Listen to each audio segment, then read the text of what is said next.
பகுதி 1. ஒரு கொதிக்கும் எச்சரிக்கை. 3000 ஆண்டுகளுக்கு முன்பே குளோபல் வார்மிங் பற்றி ஒரு சித்தர் எச்சரித்திருக்கிறார் என்று சொன்னால் உங்களால் நம்ப முடிகிறதா? கற்பனை செய்து பாருங்கள். ஒரு பெரிய பானையில் நீர் கொதிக்கிறது. அந்த சூடு தாங்காமல் உள்ளே இருக்கும் அரிசி மணிகள் அங்குமிங்கும் ஓடுகின்றன. நீர் வற்ற வற்ற அந்த அரிசி வெந்து சிதைகிறது. இதே நிலை நம் பூமிக்கு வந்தால் எப்படி இருக்கும்? பூமி ஒரு கொதிக்கும் அரிசி பானை போல மாறும் என்று அவர் சொன்ன அந்த வாக்கு இன்று நிஜமாகிக் கொண்டிருக்கிறதா? வாருங்கள், சித்தர்களின் ரகசிய மொழியை உடைத்து அறிவியலும் ஆன்மீகமும் சந்திக்கும் அந்த பயங்கரமான ரகசியத்தை இன்று தமிழ் விஸ்டம் டெய்லி மூலம் தேடுவோம். பகுதி 2. யார் இந்த திருமூலர்? காலத்தை வென்ற ஞானி திருமூலரை பற்றி தெரியாத தமிழர்களே இருக்க முடியாது. 18 சித்தர்கள் வரிசையிலும் சரி, 63 நாயன்மார்கள் பட்டியலும் சரி, இந்த 2 இடத்திலும் முன்னிலை வகிக்கும் ஒரே மகான் திருமூலர்தான். அவர் நமக்கு கொடுத்த பொக்கிஷம்தான் திருமந்திரம். தமிழர்கள் இதை சாதாரணமாக எடை போட்டுவிடக்கூடாது. வடமொழியில் எப்படி வேதங்கள் இருக்கின்றனவோ அதற்கு இணையாக சொல்லப்போனால் அதைவிட ஒரு படி மேலே போய் மனித உடலையும் பிரபஞ்சத்தையும் இணைக்கும் சூத்திரத்தை சொன்ன நூல் திருமந்திரம். இதை சைவர்கள் தமிழர் வேதம் என்று கொண்டாடுகிறார்கள். 12 திருமுறைகளில் 10வது திருமுறையாக வைத்து போற்றப்படும் பெருமை இதற்கு உண்டு. இந்த ஞானக் கடலில் உலகம் அழியும் அந்த இறுதி நேரத்தை பற்றி திருமூலர் என்ன சொல்லியிருக்கிறார் தெரியுமா? அதை படிக்கும் போதே நம் நெஞ்சம் பதறுகிறது. பகுதி 3. திருமூலர் கண்ட காட்சி. அக்னி வளையம். திருமந்திரம் 9 தந்திரங்களாக பிரிக்கப்பட்டுள்ளது. இதில் திருமந்திரத்தின் 2ஆம் தந்திரத்தில் சம்ஹார சக்தியை விளக்கும் பாடல்கள் வருகின்றன. அவர் பாடிய பாடல் இது. அங்கி செய்து ஈசன் அகலிடம் சுட்டது, அங்கி செய்து ஈசன் அலைகடற் சுட்டது, அங்கி செய்து ஈசன் அசுரரைச் சுட்டது, அங்கியாவ் ஈசர்க்கு கையாம்புதானே. இந்த பாடலின் ஒவ்வொரு வரியையும் நாம் ஆழமாக பார்க்க வேண்டும். அங்கி செய்து ஈசன் அகலிடம் சுட்டது. அங்கி என்றால் நெருப்பு. இறைவன் ஒரு மாபெரும் நெருப்பைக் கொண்டு இந்த அகலமான பூமியை சுற்றி எரித்தான் என்கிறார். இது சாதாரண காட்டுத்தீ அல்ல, பூமியின் அடிப்பாகத்திலிருந்தே கிளம்பும் ஊழித்தீ. அலைகடர் சுட்டது. அடுத்த வரியில அந்த நெருப்பு கடல்களை குறிவைக்கிறது. தண்ணீர் நெருப்பை அணைக்கும் என்பதுதான் நமக்கு தெரியும்.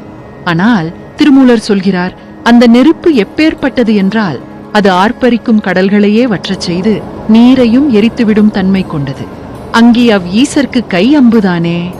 இவ்வளவு பெரிய அழிவை ஏற்படுத்தும் அந்த நெருப்பு இறைவனின் கையில் இருக்கும் ஒரு சிறிய அம்பு போல அடங்கியிருக்கிறது. அதாவது இறைவன் நினைத்தால் ஒரு நொடியில் இந்த வெப்பத்தை ஏவி விடுவார். இதைத் தொடர்ந்து வரும் பாடல்களில் யுக முடிவில் நிகழும் கல்பாந்தம் எனும் பேரழிவை பற்றிய தரிசனங்களை அவர் விவரிக்கிறார். குறிப்பாக உலைதந்த மெல்லரி போலும் உலகம் என்ற வரி மிக முக்கியமானது. உலை என்பது சோறு சமைக்க கொதிக்கும் நீர். மெல்லரி என்பது அதில் வேகும் அரிசி. இந்த உலகம் கொதிக்கும் உலையில் கிடக்கும் அரிசியைப் போல வெந்து போகும் என்று திருமூலர் அன்றே கணித்துள்ளார்.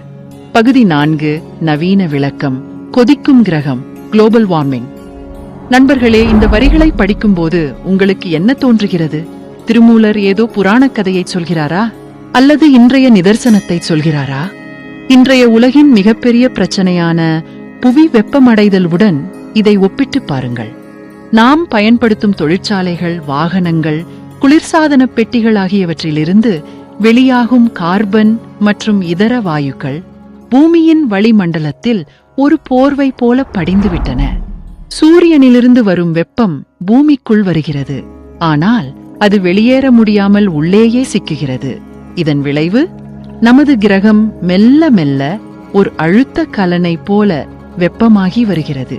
திருமூலர் சொன்ன கொதிக்கும் அரிசிப்பானை என்ற அந்த உருவகம் இன்றைய புவி வெப்பமயமாதலின் விளைவை இதைவிட துல்லியமாக விளக்க முடியுமா?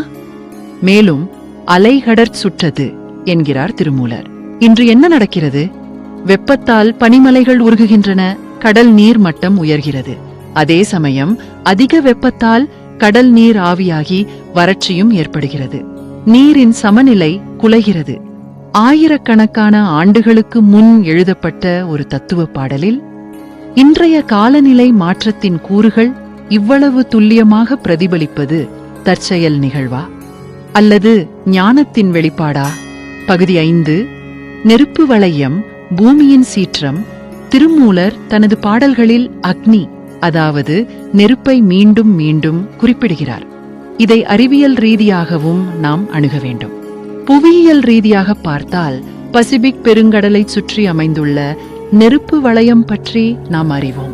உலகின் 75% எரிமலைகளும் 90% பூகம்பங்களும் இந்த பகுதியில்தான் நிகழ்கின்றன.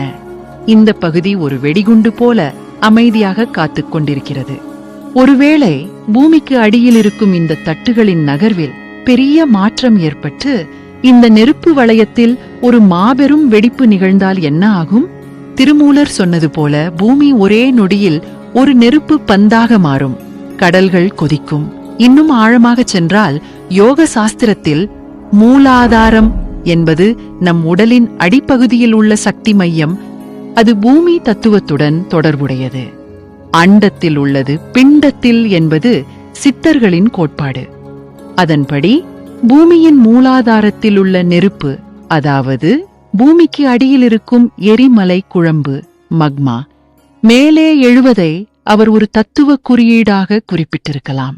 பூமியின் வயிறு கொதிக்கிறது என்பதைத்தான் அவர் உலைப்பானை என்று உருவகப்படுத்தியிருக்கலாம். பகுதி 6. இறுதி அழிவு. மனிதன் உருவாக்கிய நெருப்பா? இயற்கை ஒருபுறம் என்றால், மனிதனே தனக்குத்தானே உருவாக்கிக் கொண்ட பேரழிவு ஆயுதங்கள் மறுபுறம் நிற்கின்றன. ஆம், அணு ஆயுதங்கள். திருமூலரின் வரியை மீண்டும் கவனியுங்கள். அங்கியாவ் ஈசர்க்கு கை அம்புதானே. நெருப்பை ஒரு அம்பு போல, அதாவது ஒரு ஏவுகணை போல பயன்படுத்த முடியும் என்று அவர் குறிப்பால் உணர்த்துகிறாரா?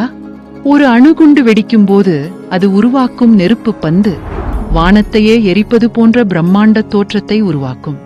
அதன் வெப்பம் சூரியனை விட பல மடங்கு அதிகம். அகலிடம் சுட்டது என்று அவர் பாடியது. ஒருவேளை மனிதன் தன் அறிவை அழிவிற்காக பயன்படுத்தி இந்த உலகத்தையே ஒரு சாம்பல் மேடாக மாற்றும் அந்த போர்க்களக் காட்சியாகவும் இருக்கலாம். சித்தர்கள் எப்போதுமே பல பரிமாணங்களில் பேசுபவர்கள். 1. இயற்கையின் ஊழிக்காலம். 2. மனிதன் தன் வினையால் தேடிக்கொள்ளும் அழிவு. 3. ஆன்மீக ரீதியாக ஆணவம் அழியும் நிலை. இந்த 3ஐயும் ஒரே பாடலில் அடக்கியவர் திருமூலர். பகுதி 7. முடிவுரை. எச்சரிக்கையா, தத்துவமா? நண்பர்களே, திருமூலரின் இந்த தீர்க்க தரிசனத்தை நாம் எப்படி எடுத்துக்கொள்வது?